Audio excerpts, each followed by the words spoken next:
오늘의 말씀 잠언 14장 22절에서 35절까지 말씀입니다. 악을 꾀하는 사람은 길을 잘못 가는 것이나 선을 계획하는 사람은 인자와 진리를 얻는다. 모든 수고에는 이득이 있는 법이지만 말이 많으면 가난해질 뿐이다. 지혜는 지혜 있는 사람의 면류관이지만 어리석음은 미련한 사람의 화환이다. 증인이 진실을 말하면 남의 생명을 건지지만 증인이 위증을 하면 배신자가 된다. 주님을 경외하면 강한 믿음이 생기고 그 자식들에게도 피난처가 생긴다. 주님을 경외하는 것이 생명의 셈이니 죽음의 그물에서 벗어나게 한다. 백성이 많은 것은 왕의 영광이지만 백성이 적은 것은 통치자의 몰락이다. 좀처럼 성을 내지 않는 사람은 매우 명철한 사람이지만 성미가 급한 사람은 어리석음만을 드러낸다. 마음이 평안하면 몸에 생기가 도나 질투를 하면 뼈까지 썩는다. 가난한 사람을 억압하는 것은 그를 지으신 분을 모욕하는 것이지만 궁핍한 사람에게 은혜를 베푸는 것은 그를 지으신 분을 공경하는 것이다. 악한 사람은 자기의 악행 때문에 넘어지지만 의로운 사람은 죽음이 닥쳐도 피할 길이 있다. 지혜는 명철한 사람의 마음에 머물고 미련한 사람 마음에는 알려지지 않는다. 정의는 나라를 높이지만 죄는 민족을 욕되게 한다. 슬기로운 신하는 왕의 총애를 받지만 수치스러운 일을 하는 신하는 왕의 분노를 산다.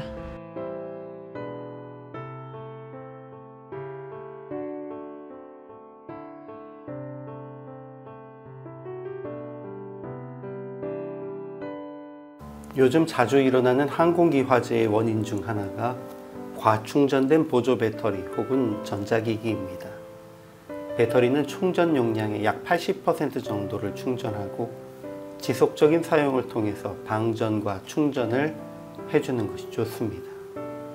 그러나 무리하게 충전하고 전기를 소모하지 않은 상태에서 보관하면 외부의 충격이 가해졌을 때에 발화되기 쉽다는 것입니다.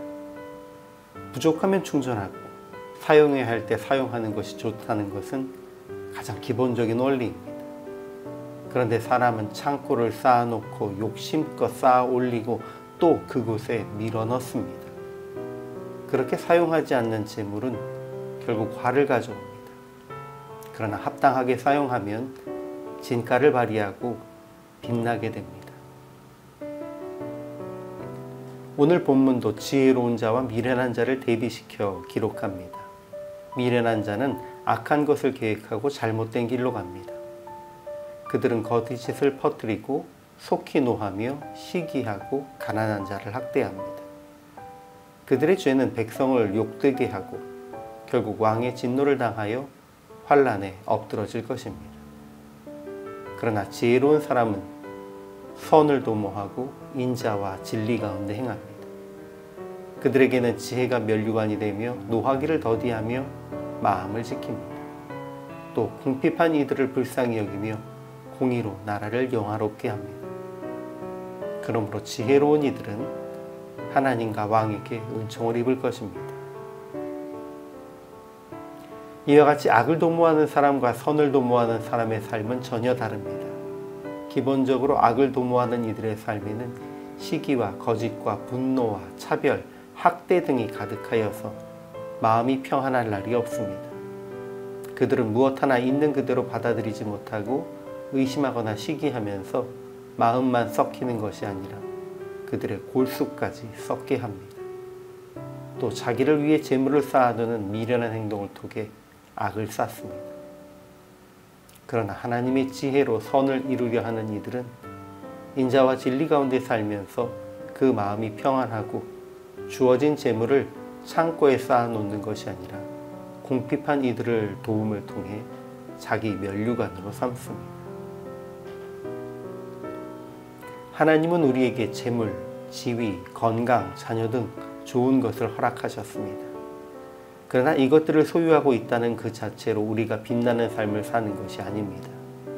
똑같이 높은 지위와 많은 재물을 품었어도 주어진 것을 사용하지 않고 미련하게 쌓아두고 더 쌓기 위해서 욕심을 부리다가 악을 쌓는 이들과 달리 우리는 주님이 주신 모든 것을 가장 합당한 일, 주님의 영광을 드러내고 어려움 가운데 있는 이들을 위해 사용하므로 면류관으로 삼을 수 있어야 합니다.